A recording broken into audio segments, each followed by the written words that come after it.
So let's go ahead and let's jump into the leadoff. And it is July 4th, so let me start by saying Happy Independence Day.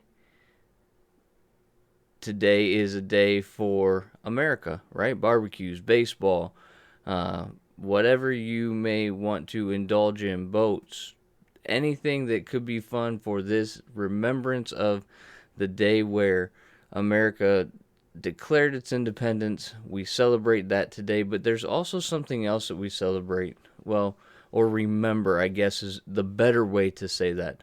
And that was 83 years ago when Lou Gehrig gave his famous speech saying goodbye to baseball after being diagnosed with ALS. If you have been around baseball at all, you know the name Lou Gehrig. He's a 2-time MVP, 7-time All-Star, 6-time World Champion. He was a 113 WAR player in his career with a .340 career batting average, 493 home runs, and 1,995 RBIs over his career, which was shortened by ALS, which now is called the Lou Gehrig's disease. And 83 years ago, on July 4th, he stood in front of a crowd at Yankee Stadium, and he said goodbye to baseball. And it's one of those speeches that has resonated throughout the corridor of time, where we continue to hear him say, "Today, I consider myself the luckiest man on the face of the earth." And he goes through a whole speech and he labels why he was a lucky man, being, given a gift from the New York Giants, who he says anybody would give their right arm to beat. And he also talks about how his mother-in-law and father-in-law would side with him in arguments for his wife, and how could you not be lucky about that? But one of the things that he said at the end of his speech, when he was recounting why he was the luckiest man on the face of the earth, he ended his speech by saying, and I think it's something that we could all take to heart and use pretty often when things just aren't going well for us. Remember, this is a guy at the top of his profession, one of the greatest players of all time, that caught a bad break. And he said, "I may have caught a tough break, but I have an awful lot to live for."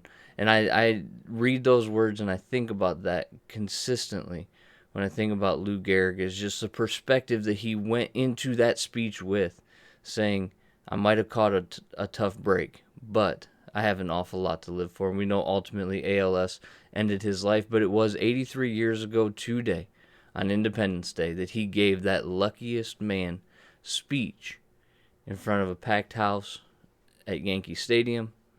And we said goodbye to one of the greatest players that has ever played the game. And, there's a connection to Detroit here too, actually.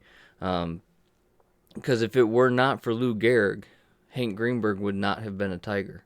Hank Greenberg was actually recruited and scouted by the Yankees, but he went to a Yankees game when he was about 18 years old and saw Lou Gehrig in the on-deck circle. And he said, "There's no way I would ever play over that man." So he signed with the Detroit Tigers, which is an interesting connection. But today is the day that we do remember Lou Gehrig. And there was no other way to lead off the show than to talk about one of the greatest players that's ever played, the Iron Horse, who played so many consecutive games, replaced Wally Pipp and never looked back. And then 2 weeks before he gave this speech, he actually ended his consecutive game streak right in Detroit. And that was kind of the beginning of the end of the career of Lou Gehrig. And then he gives this speech and says that fantastic final line. I'll say it one more time. "I may have caught a tough break," he said, "but I have an awful lot to live for." And we think about that today on Independence Day. Man on a mission, I'ma get it. You know I be on a what? Yeah.